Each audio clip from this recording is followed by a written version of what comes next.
You're a man who wants to get into content creation, all you have to do is go to the gym. But it's not because not going to the gym prevents you from becoming a male content creator. It's because that is almost something that is predicated for you to ascend to a point that you believe the things that you're saying, and other people will start to believe it because of the confidence that you then have because of it.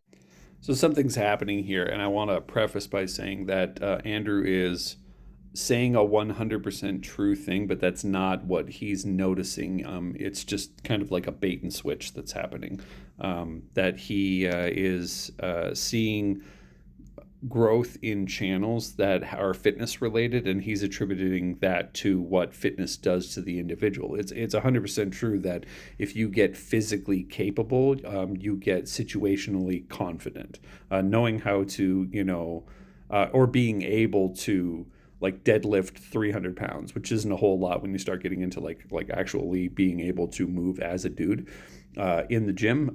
Being able to deadlift 300 pounds opens up an entire world where things used to take two people, and now it just takes, you getting a good grip on the object. That kind of stuff. Knowing that you can like bench press everyone you work with, that's a huge thing. And so it gives you confidence, and you start trying things that you otherwise wouldn't try because you have that confidence. And that can bleed into content creation, sure, but that's not what's happening here. What's happening here is that social media and adult media are the exact same kind of thing. And so when you start posting about the gym, or you start posting your life and the gym is a prominent part of your life, especially if just enough skin shows, just enough of like the V taper that shows up in vertical filming, or like if your biceps happen to make it on camera or anything like that. If you have body parts that end up online that can signal what they do signal in real life sexually, that is going to attract attention, which is the lifeblood of any kind of social media, both the adult kind and the non-adult kind, because they're the same kind of thing. That attention will grow, and that's why you get the following. That's why you get the interactions. That's why you get all that, and it's subtle. It's like in the subtext of what you're doing, because like you might be talking about philosophy, but if you're doing it without your shirt on in your apartment, the shirt on part and the shirt off part do different things to the media. And so the shirt off part gets attention for the words to be correctly and like adequately like considered. And that plays into that, and that plays into it across both sexes, because that's the trend of all social media, both adult media and normal social media. It trends towards being appealing at a sexual level between both sexes. So like if you're a dude, you're going to get attention from other dudes, and it won't necessarily be because you have the best ideas. It'll be because you are showing off more skin than maybe you should.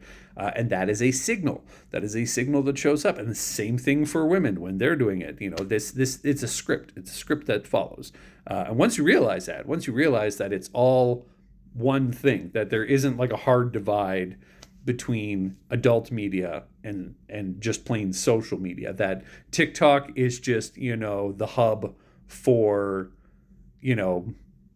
people who go on TikTok, and that the hub is for people who go to the hub. Like they're all the same thing. I promise you, they're all the same thing. And once you start looking at that, you realize what works, what doesn't, and why it translates into. So Andrew's right, and you should definitely go watch his stuff, because he's not only hilarious, but really poignant and truthful. His video on how poly people always look that way, oh gosh, I still watch it sometimes just to laugh, because it's so funny. And all the videos that came from it, like he's got a hook into the truth, and he's really squeezing it for all it's got, and I love it. But like that's not exactly what's happening here. He's saying a true thing, but that true thing is only tangentially related to kind of like what's actually happening, I think. And that what's actually happening is just it's corn.